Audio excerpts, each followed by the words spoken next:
नमस्कार, आप देख रहे हैं यूनिक बिजनेस स्टोरी। मैं आपके साथ राहुल ठाकुर आपका फिर से एक बार स्वागत करता हूँ। तो चलिए दोस्तों, आज की कहानी के हमारी माइंड कितनी फिटनेस है, हमारी माइंड कितनी फिट है, हम किस तरीके से जांचें।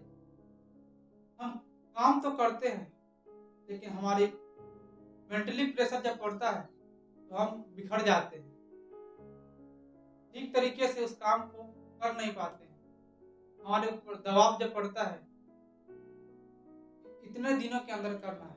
मान लिया जाए कि आपको साल भर के अंदर अच्छे मार्क्स लाने हैं।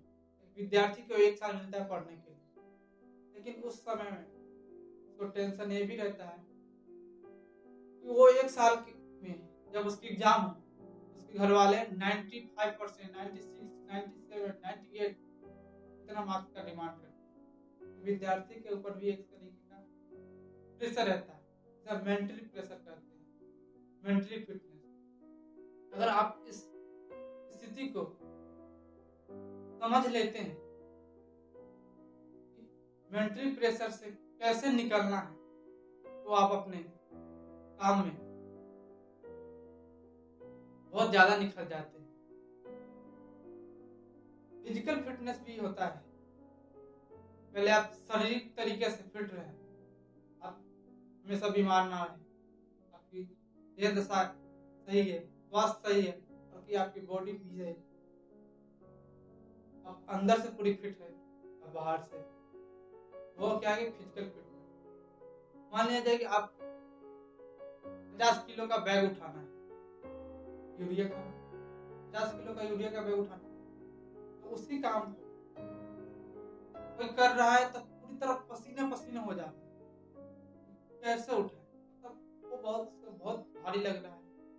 और उसी तरह एक और आदमी को देख लीजिए, वो सिर्फ ऐसे उठाया और अपने हाथ में दबा लिया।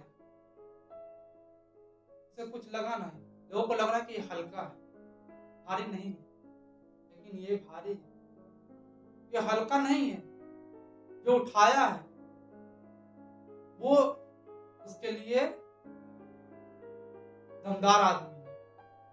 उसकी शारीरिक फिटनेस ज़बरदस्त है। उसने उसे एक हाथ में 50 किलो का बैग उठा लिया। वहीं एक और था, जो दोनों हाथ से अपनी पीठ पर लाद रहा था, लेकिन उससे हो नहीं पा रहा। तो फिजिकली फिटनेस और मेंटली फिटनेस, जब आप मेंटली फिटनेस रहते हैं तो आप अपने काम को अच्छे तरीके से करते तो हैं, लेकिन उसे किन-किन तकलीफों से रुकावटें तो आती है, उसी रुकावटों को पार करके कम समय में उस रिजल्ट को और भी बेहतर बनाने में आपकी दिमाग अहम योगदान देता है।